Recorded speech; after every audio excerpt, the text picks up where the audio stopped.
Dr. Robert Biswas-Diener is a psychologist researching topics like friendship and hospitality. Christian von Nieuwerburgh is a professor, executive coach, and consultant. Their newest book is Radical Listening, The Art of True Connection. Welcome to the show, gentlemen. Thank you so much for having us. Excited to have y'all on. Tell us a little about your personal lives, more about your work, and why you do what you do. Oh, that's a big question to start off, George. I like it. As you mentioned, I'm Robert, and I got my start professionally speaking as a researcher of positive topics. I researched happiness full time for about 5 years, traveling the world, and I think it's self-explanatory why I would do that. It's a good job if you can get it, but it's also an important job. Happiness doesn't just feel good, it's good for you, it's good for your health, good for your relationships. Ultimately, it gives you a fulfilling sense of life. And I translated that into a career in consulting and executive coaching. Excellent. Thanks so much, Robert. That's nice to hear that synopsis. I mean, I work with you very closely. Nice to hear it that way. George, I was born into a war zone. I was born in Beirut and lived there most of my childhood. So I think this idea of how do we help people to communicate better? How do we build better relationships? To avoid conflict, perhaps, that's always been something that I've been interested in. I'm also very interested in education. So I started off my career as a teacher, then became interested in the professional development of educators, and then encountered coaching, executive coaching. I thought, well, what a great way to support people to learn, grow, and develop.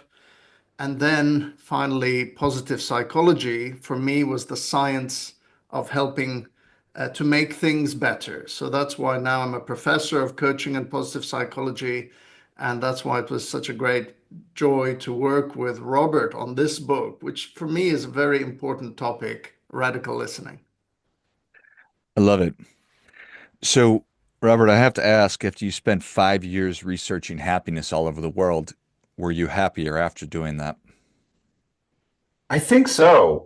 In part, just the process of being able to travel and work with different groups like the Amish, the Maasai, lived in India for a little while, lived in Greenland for a little while. They were just very novel and enriching experiences. So, but not always comfortable every second, of course, but they challenged me. I grew a lot. I learned a lot. And ultimately, I learned a lot about happiness itself. I came to think of it as a process, kind of like your health or fitness, not something that you ever achieve and then you get to rest on your laurels, but something that you continually work on over time. And that's really helped me.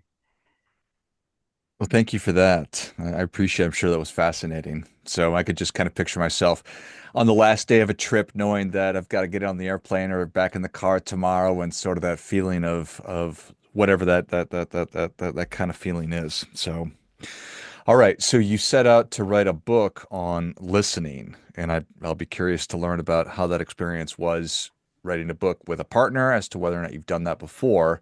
But foundationally, is listening a skill that I can get better at? Is it a talent? Is it nature nurture?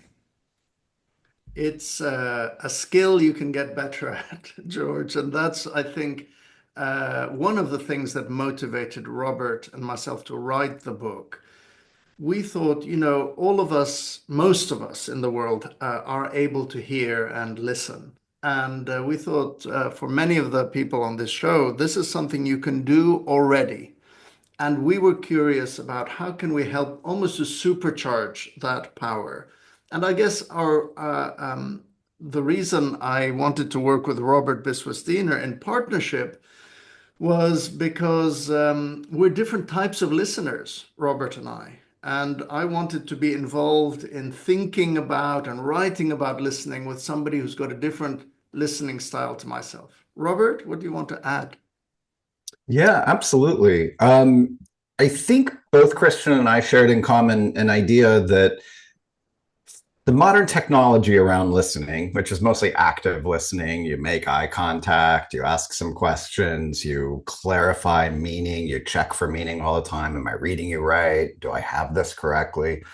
that that's kind of an okay start, a decent foundation, but we just thought we could extend it far beyond that.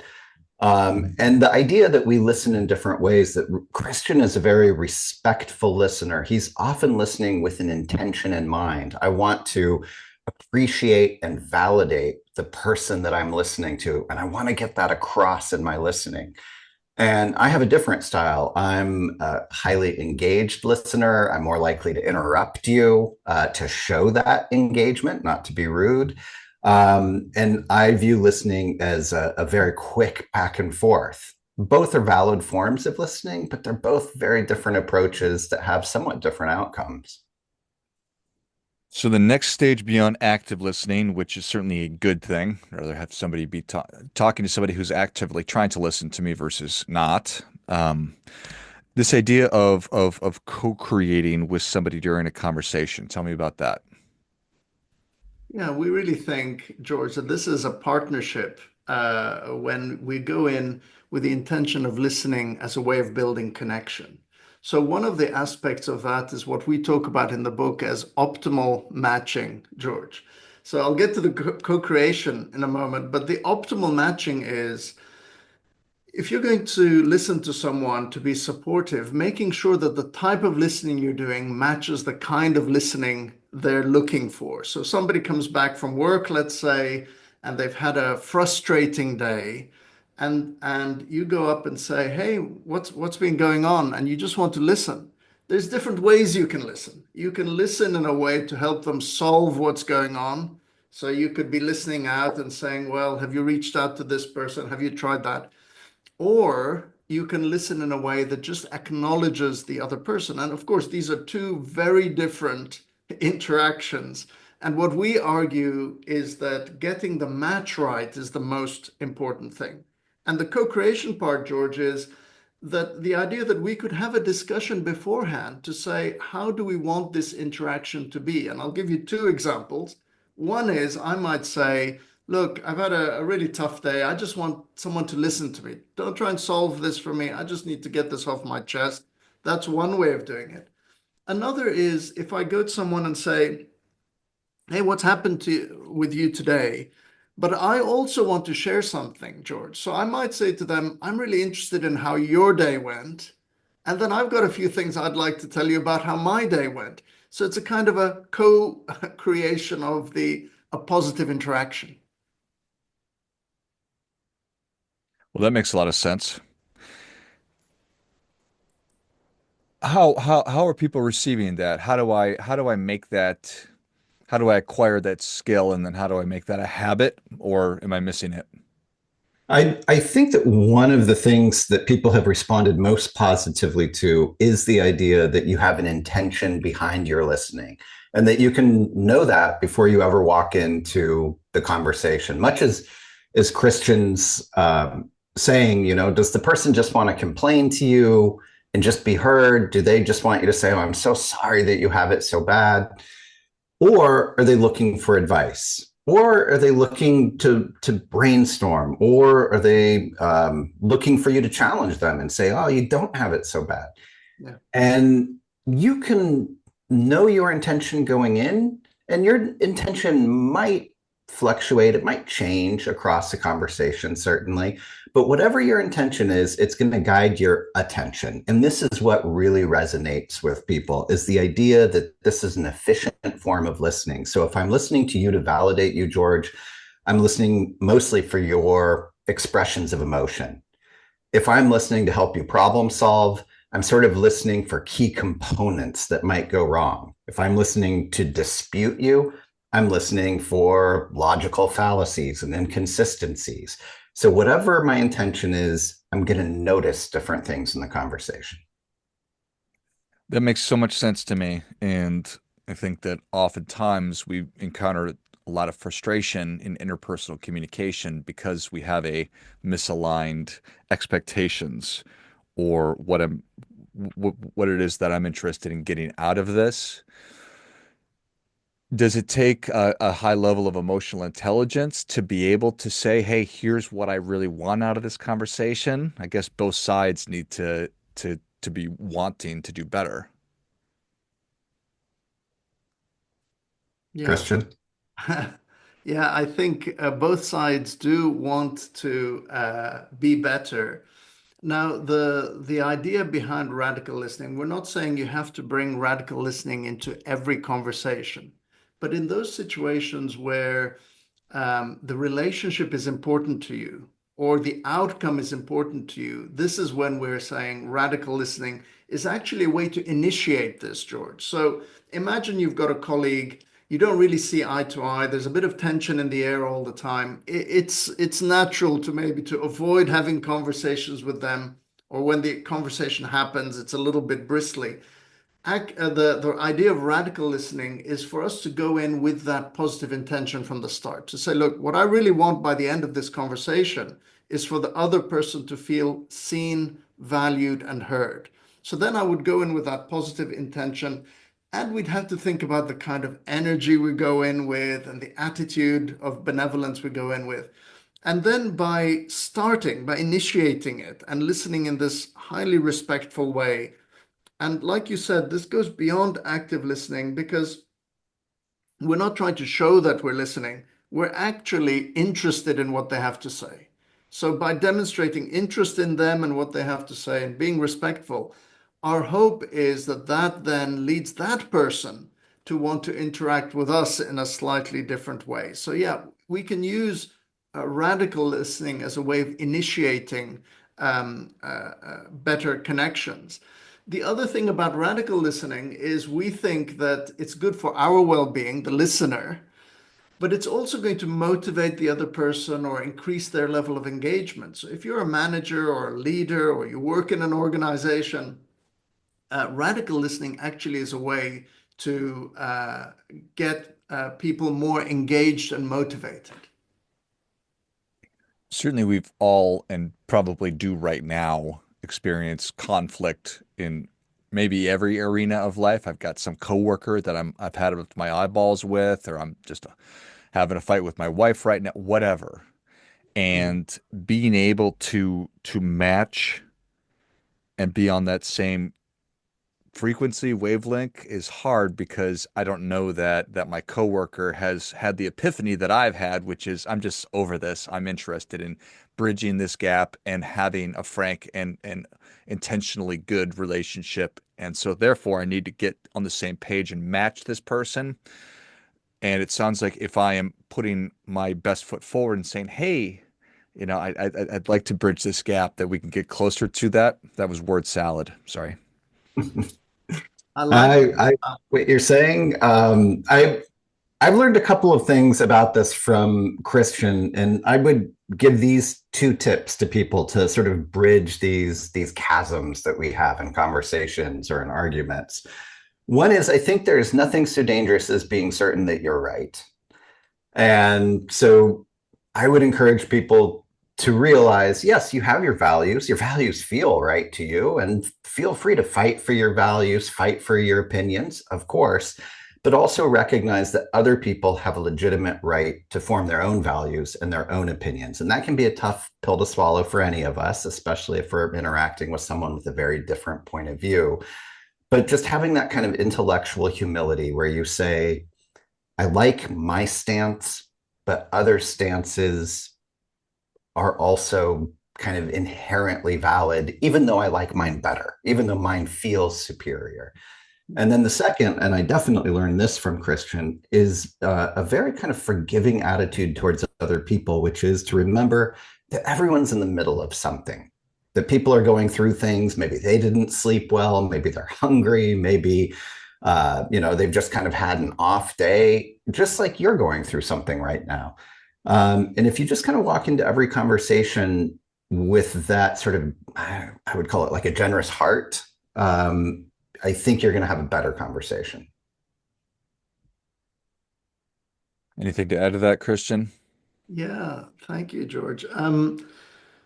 There is something to add, which is, if our listeners think about all the conversations they have every day, every interaction, I'm talking about when you're going to get some groceries or you're having a Zoom call, every interaction is an opportunity to either build connection or break connections. And I think just seeing them in that way to say, look, there's all of these potential opportunities where I can try to get closer to others. I think that's valuable. And one of the things that gets in the way, George, is what we talk about in the book of barriers to listening. And again, as a practical takeaway, for us to become aware of what are some of these barriers that get in the way of us giving people the attention they deserve. Because if we go back to what Robert said, if we see people as deserving of our respect and that they deserve to be valued and appreciated, then they deserve our attention. So, what are the things that get in the way? One of the most common ones nowadays is so-called time poverty.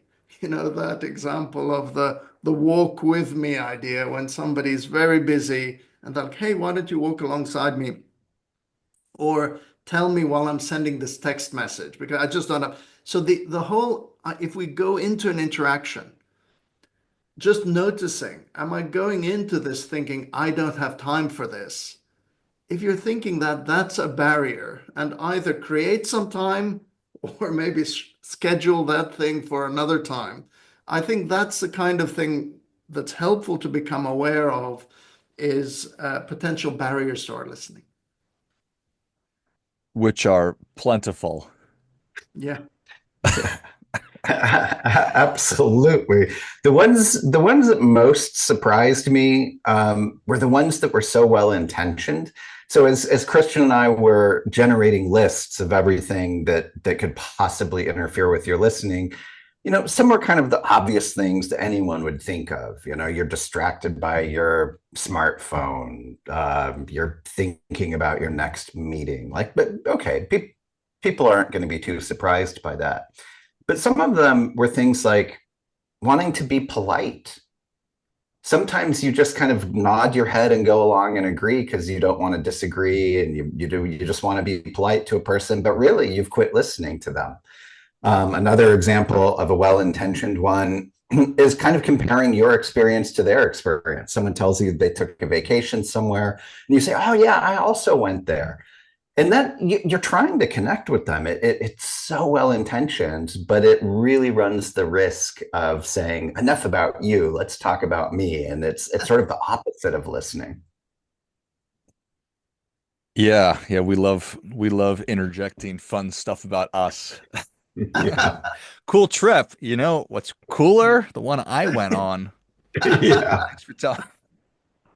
It's so, I mean, I think that would be a fun list to create. And I mean, I just think about me personally, the stuff I'm carrying around with me into every interaction, and my to-do list is as long as everybody else's. And it strikes me that I have to want to Mm. be a dynamic listener. I have to want to do these things. Otherwise, I'm going to suck at it. I'm going to be apathetic about it, and my relationships will suffer because of it. Yeah, Yeah. absolutely. This is what I like about what Christian said, that you really don't have to do this with every single conversation. If you're sitting next to someone on the airplane, if you're checking out at the grocery store, you don't have to say, I'm just dripping in this radical listening. I'm the most amazing listener you're ever going to meet. It's really if you want to establish or maintain a connection with someone. So you can use it judiciously, where it's, I care about you enough that I want to make you feel appreciated. I want to sort of connect with you in this.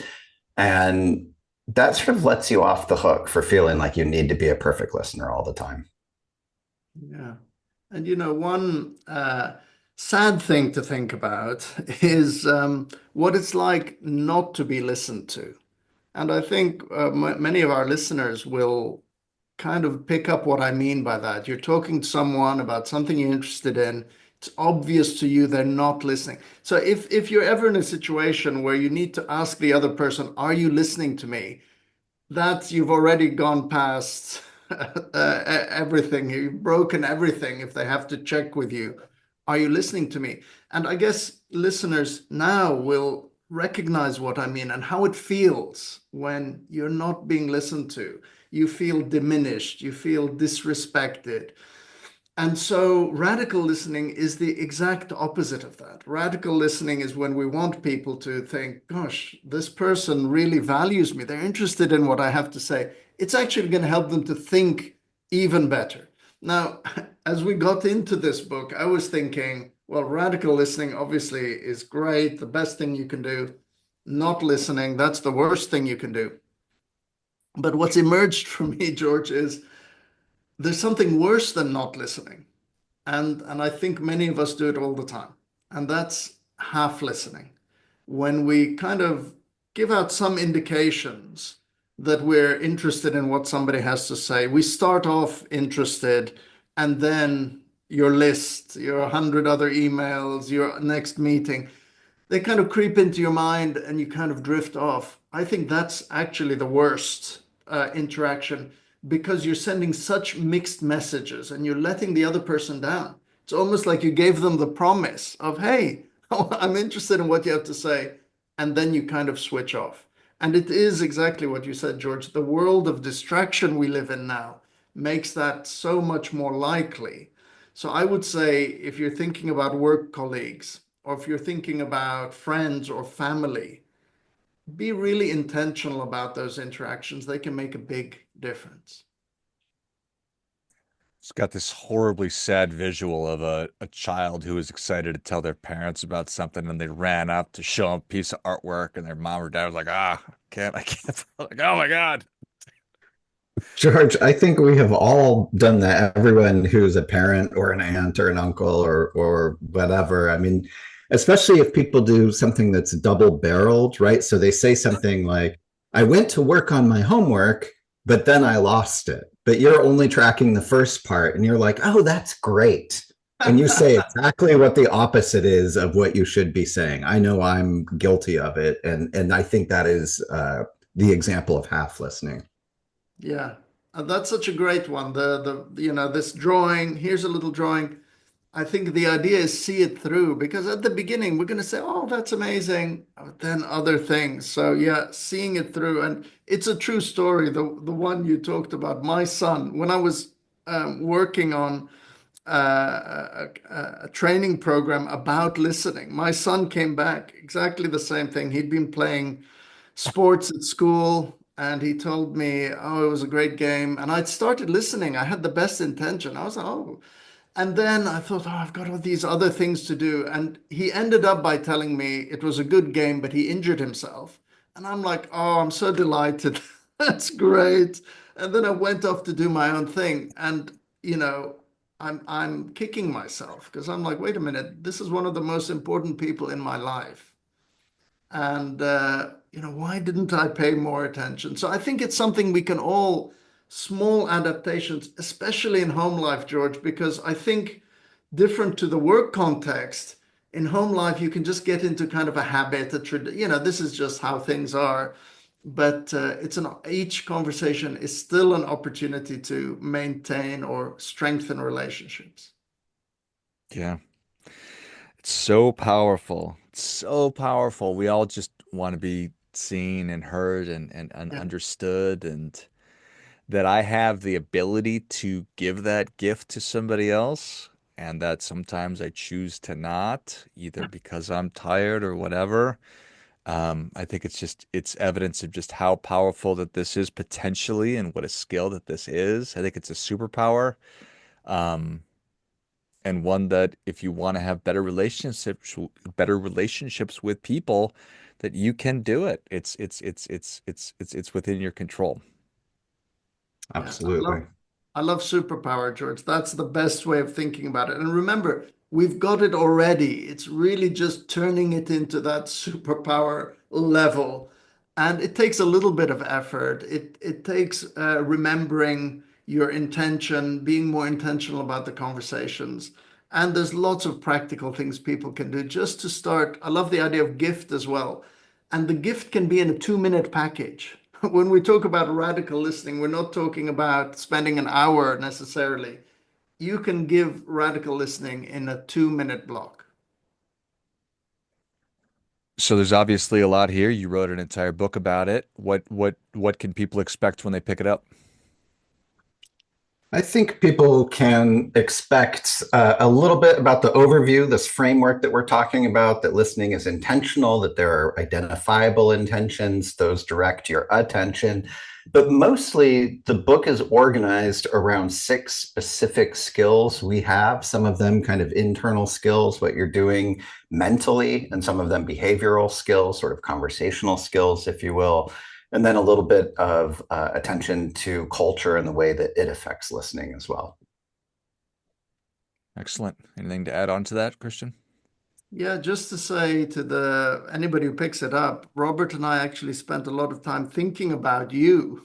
We spent time thinking about the reader, and we tried to write it in the most accessible way. And I shouldn't say this, but I think some bits of it are funny. We tried to bring a bit of humor and playfulness into it as well. But just for the listeners to know that, we were thinking of the reader the whole time, from when we came up with the book right through the whole editing process. Yeah. Excellent. Well, Robert and Christian, thank you so much for coming on. Where can people learn more about the two of you? And most importantly, where can they get their copy of Radical Listening? See, I know I wrote down somewhere on my piece of paper here the actual title, the full title of the book, The Radical Listening, The Art of True Connection. Yeah, absolutely. They can find that wherever books are sold. It's widely available. And they can learn about me, Robert, at my website, intentionalhappiness.com.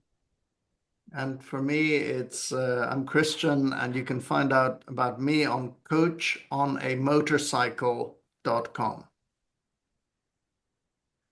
Excellent. Well, if you enjoyed this as much as I did, show Robert and Christian your appreciation. Share today's show with a friend who also appreciates good ideas. Pick up your copy of Radical Listening, The Art of True Connection, wherever you buy your books. Find more about Robert at intentionalhappiness.com, and then more about Christian at, what was the website again? Coachonamotorcycle.com. Coachonamotorcycle.com. There's a whole nother podcast waiting to come alive from that deal as well. Thanks again, Robert and Christian. Thanks Yeah, so much. thank you. Till next time, remember, do your part by doing your best.